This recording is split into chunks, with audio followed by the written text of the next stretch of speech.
افتخار به ظالم نیست. کلما نضجت جلودهم بدلناهم جلودا غیرها لیذوقوا العذاب.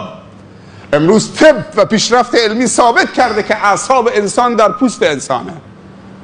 1400 خورده سال پیامبری که دانشگاه علوم پزشکی نرفته در قرآن گفته که اعصاب در جلد انسانه.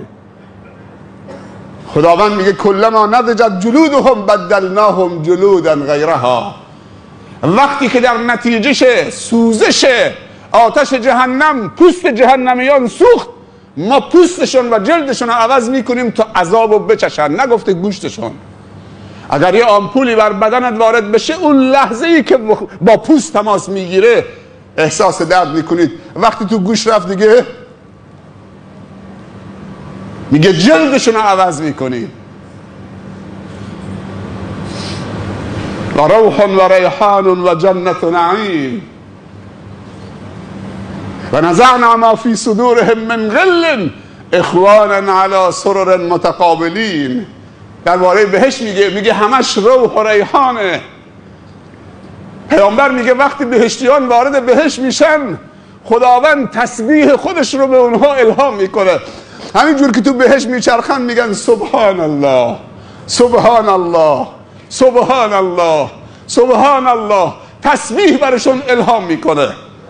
هر بار که میگن سبحان الله، از کل جلدشون گلاب پمپاژ میشه تو فضای بهشت. آیا رفتی خانه خدا بوسه بر حجر الاسود بزنید، احساس نکردی که اونجا همش بوی خوشه؟ از بس که اونجا عود و عنبر میکشن. اما بهشتیان وقتی که خداوند به اونها تو بهشت الهام میکنه تسبیح خودش، هر بار که بهشتیان میگن سبحان الله، این جلدشون، این سوراخ‌های جلدشون گلاب پمپاژ میکنه. سبحان الله. معطر میشه فضای بهشت با تسبیح خدا و اون گلابی که از بدنشون چه پمپاژ میشه. روبروی هم روی تختای بهشتی نشستن. خداوند غل و غش و کینه و عداوت دشمنی گفته نزعنا، من از سینه های اونها بیرون کشیدم. جز لبخند چیز دیگی و بشاشیت و تبسم چیز دیگی تقدیم هم نمی کنن. روبروی هم رو تختای بهشتی نشستن، از دیدار هم سیر نمیشن. عزیزان و سروران، بذار اون بچه فقیر، بذار اون کارگر مهاجر افغان، اونم برادرته، بذار اون بلوچ، اون بنگال، انما المؤمنون اخوه. بذار اون فقیر تو صف نماز لباسش بچسبونه به لباست. نترس، اگر لباسش کهنه بود، جیبش خالی بود، اگر پاش یا لباسش تو صف نماز به پاد و لباست و کتفش به کتفت چسبید، نترس جیبت خالی نمیشه. نترس فقرش از اون به تو منتقل نمیشه. جلو خداوند همه یکی هستیم، همه عبدیم. عبد، رب یکیه اما عبید زیادند. رب فقط یکیه، الله رب العزت و الجلال. باقی همه عبیدن با همه طبقاتشون. کسی طبقشو به رخ کسی نکشه.